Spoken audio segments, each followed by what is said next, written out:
We're good to go. So we just have the one item on both the regular meeting and in the public meeting tonight for this special meeting.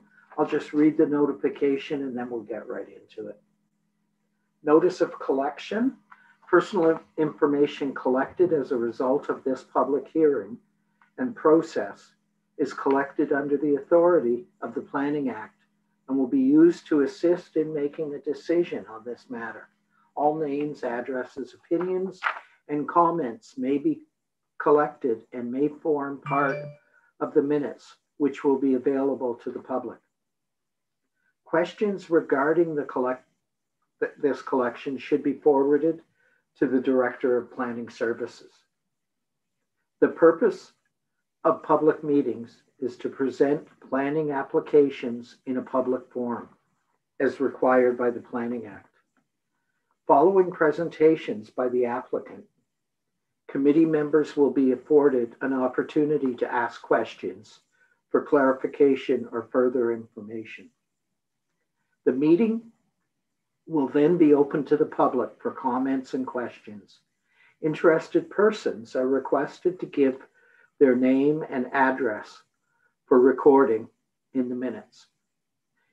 Interested members of the public can email the committee clerk or the assigned planner if they wish to be notified regarding a particular application. No decisions are made at public meetings concerning applications unless otherwise noted, as noted tonight. The public meeting is held to gather public opinion. An exception to this rule is combined reports, which consolidates the public meeting and comprehensive reports. These applications are deemed by staff as straightforward and routine. This business practice has been in place for a number of years and is received by the applicants as efficient customer service and effective use of committee time. Please note that staff use discretion in determining if an application can be a combined public meeting comprehensive report to expedite the approval process. Public meeting reports are provided to inform the public of all relevant information. Information gathered is then referred back to the planning services staff for the preparation of a comprehensive report and recommendation to planning committee. This means that after the meeting tonight, staff will be considering the comments made by the public in their further review of the applications. When the review is completed, a report will be prepared making a recommendation for action to this committee. The recommendation is typically to approve with conditions or to deny. This committee then makes a recommendation on the applications to City Council. City Council has the final say on the applications from the city's perspective. Following Council decision, notice will be circulated in accordance with the Planning Act. If a person or public body would otherwise have an ability to appeal the decision of the Council of the Corporation of the City of Kingston to the local planning appeal tribunal, but that person or public body does not make oral submissions at a public meeting or make written submissions to the City of Kingston before the bylaw is passed, that person or public body is not entitled to appeal the decision. Our one and only public meeting tonight will begin. It is an official plan amendment. And I will turn to, I believe, Ms. Agarwal is taking the lead on this tonight. So the floor is yours.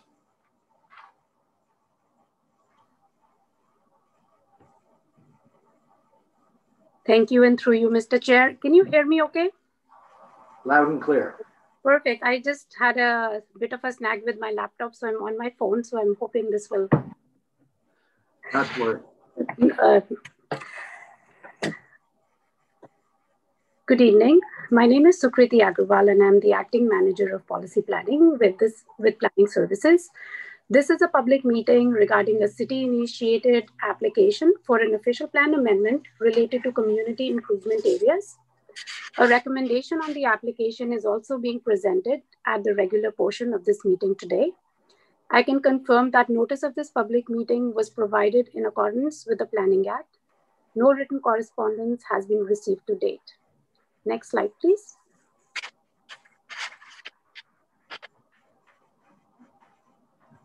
Just as brief background, a community improvement plan or a CIP is a tool that allows a municipality to direct funds and implement policy initiatives towards a specifically defined project area. CIPs are intended to encourage rehabilitation initiatives or stimulate development within a project area through incentives such as tax assistance, grants, or loans. The city has one community improvement plan in effect, which is the Brownfields Community Improvement Plan. The city's official plan has enabling policies which currently permit a community improvement area only within the urban boundary. A community improvement area may be designated in whole or in part by bylaw as one or more defined community improvement project areas for which a detailed community improvement plan is to be prepared. The future designation of a community improvement project area and the creation of a community improvement plan is entirely at the discretion of council. The proposed amendment to the official plan is being undertaken in response to the recommendation of report number EITP-21-008 titled Green Standard Community Improvement Plan Update, which was approved by council on January 19th of this year, which directed staff to amend the official plan to permit a green standard community improvement plan and project area within the entire municipality. Next slide, please. The purpose and effect of the proposed official plan amendment is to permit community improvement areas to be established throughout the entire municipality. This will enable a future green standard community improvement plan to proceed. The Green Standard Community Improvement Plan will support and implement provincial and local policies and strategies relating to energy and water conservation for new building construction. Next slide, please. Policies regarding community improvement are included in section 9.8 of the city's official plan. As shown on this slide, an amendment is proposed to section 9.8.2 so that a community improvement area can be established anywhere in the city, whether urban or rural. There are other minor amendments to the text as a result of renumbering of policies. No changes are proposed to the boundary of the existing Brownfields Community Improvement Area. However, a modification is proposed to the map in Schedule 10 of the official plan to clarify that the Brownfield Community Improvement Area is only located within the urban boundary. Next slide, please. As I mentioned previously, no written comments have been received on the proposed amendment. The proposed amendment complies with the provincial policy statement. Specifically, section 1.8 of the provincial policy statement focuses on energy conservation, air quality, and climate change. This official plan amendment will enable the city to establish a green standard community improvement plan that will support and implement provincial policies relating to energy and water conservation for new building construction. The proposed amendment also aligns with Theme 1 of the Council's strategic plan, which is about demonstrating leadership on climate action, and also Goal 1.5, which is to develop and promote incentives for residents to reduce their energy use and become part of citywide solutions to meet Kingston's carbon neutral target. In conclusion, staff recommend approval of this official plan amendment. I just wanted to note that the recommendation in this report requests that the draft bylaw be presented to council on April 6th, which is the next council meeting next Tuesday. Next slide, please. Upon the approval of the official plan amendment, the Climate Leadership Division will bring forward a Green Standard CIP and a CIP bylaw for council's consideration this year. Next slide, please. Thank you, and that concludes my presentation, and I'm happy to take any questions or comments. Thank you very much. Members of the committee, anybody have any questions they wish to put forward. Yes, Councillor Hutchison. Thank you. You can hear me? Okay. My question is, why does this only apply to new construction? Ms. Agarwal. Thank you, and through you, Mr. Chair. I would like to direct this question to Ms. Salter-Keene.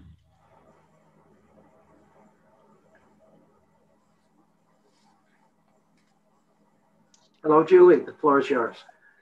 Thank you. Through you, your chair.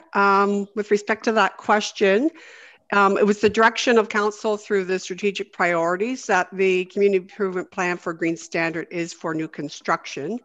We have the Kingston Home Energy Retrofit Program that council also approved in January to apply for the FCM funding that would look at retrofits of residential dwellings at this time.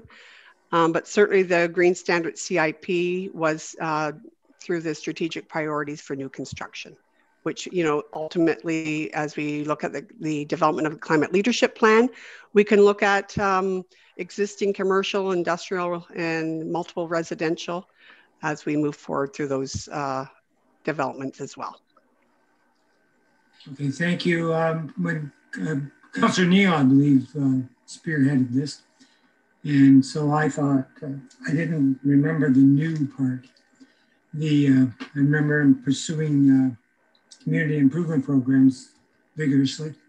Another question probably to Ms. Salter-Keene as well.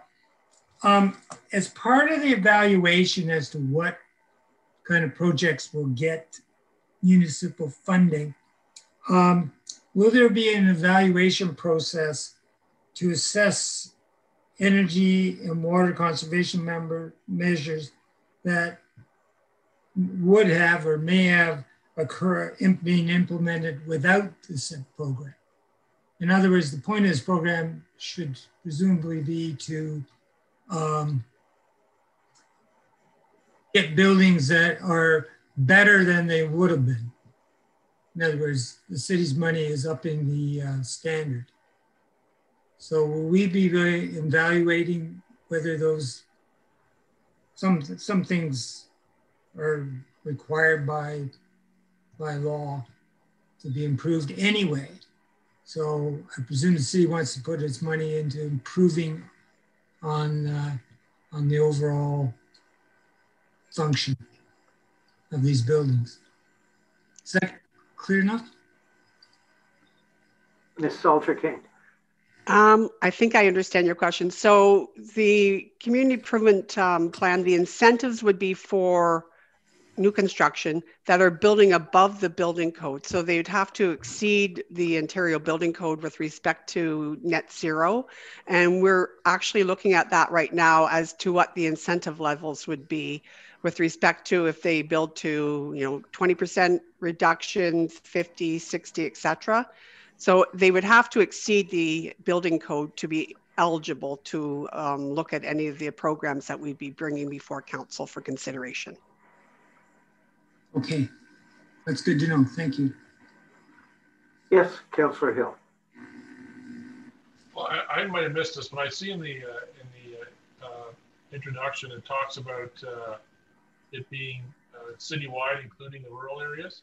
But I thought in the comments I heard that it was only for the urban bound, or to be included in the urban boundary at this. Is that just sort of for now, or am I missing something? Yes, Ms. Salter-Keene. I actually asked that question earlier today, so I think I know the answer. I'll let Ms. Salter-Keene confirm. And Security can jump in as well, but thank you for that question. It is for the entire municipality. Right now, the official plan policies, as they are for the brownfields, are within the urban boundary. So when we started the project with respect to the Green Standard, we realized that. So to ensure that Green Standard CIP will be applicable throughout the entire municipality, we need the amendment to the official plan to allow that throughout the whole city. Thank you. And that was the answer that Security gave me this morning as well. So that's good. And also, If you could take the chair just for a minute. I believe Councillor Hill was finished. Were you? I am, yeah. Great. And just a very, very quick question. I appreciate that what's being proposed now and what's going to council next Tuesday will confirm or pass a bylaw and the official plan amendment that's required. But after that, is the intent that that the policy as it rolls out will go through EITP and then with the recommendation to council? Is that what is intended? Yes. Oh, sorry. Go ahead. Yes, and through you, Mr. Chair. Absolutely. So what's before the planning committee night is the amendment to the official plan to allow it through the entire municipality as recommended to EITP and council in January. Myself and Dave Rowade from the Climate Leadership Division, we're currently working with our stakeholders, and we will be bringing back a report to EITP either in June. We're targeting the June meeting. Which would then lay out the incentive programs and the proposed bylaw for consideration. Excellent. That's great. I'm done. And Councillor Rosanek just returned the chair.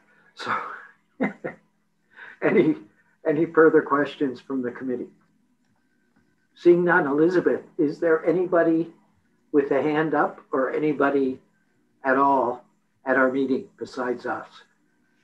Thank you, Mr. Chair. We do not currently have any members of the public in the meeting tonight. Okay. Okay, so I'll go back one more time to the committee. If there are no hands up, we'll move on to our regular meeting, which shouldn't take very much longer. Planning Committee meeting number 09/2021. I'll call the meeting to order. Approval of the agenda, mover and seconder. Councillor Rosanek and Councillor Hill, I'm sure, was raising his hand. All those in favor? Carried. Approval of the agenda we just did. Confirmation of minutes. Did we have minutes from our previous meeting? I don't believe so. Sorry, Mr. Chair, the minutes from the previous meeting will be approved at the following meeting. Unfortunately, there was not enough time. Correct. Yeah. Yes. No problem. Disclosure of pecuniary interest. Seeing none. Delegations, we have none. Briefings, we have none. Business. This portion of the meeting is open to the public. The city has initiated a new process in which members of the public will have the opportunity to speak for up to 5 minutes or on comprehensive reports presented before the planning committee. Those wishing to provide oral comments at this meeting will be invited to do so. If a person or public body would otherwise have an ability to appeal the decision of the Council of Corporation of the City of Kingston to the local planning appeal tribunal, but that person or public body does not make oral submissions at the public meeting or make written submissions to the City of Kingston before the bylaw is passed, that person or public body is not entitled to appeal the decision. And our one and only item tonight under A is public meeting and comprehensive report. We've done the public meeting portion. This is for the official plan amendment that was just brought to us. And the recommendation is that following I won't read it, we've all read it. So are there any questions or comments regarding the recommendation before us? Seeing, yes, Councillor Hutchison. It's just to say this is a really good thing. Okay. Yeah. Yeah, it is. It's excellent. And it isn't because it was only my idea originally, because it wasn't. That too. Okay. A lot of people got involved in this. So So we need a mover and a shaker. Councillor Sanek and Councillor Hutchison. Any further questions, comments, amendments? Seeing none, I don't believe we have any members of the public that have appeared, in which case I will call the question. All those in favor? Carried. And that will, as I understand it, be going to council in the addendum number 2 for this coming Tuesday. So motions, we have none. Notices of motion, have none. Any other business? Seeing none. Correspondence, we have none. Date of the next meeting is Thursday, April 15th. And I will accept a motion to adjourn. And this will be the quickest planning meeting we've ever had. Oh, motion to adjourn. Councillor Hill, Councillor Osanek, all those in favor? Carried. Thanks a lot. We'll see you all on Tuesday. And there's no more business.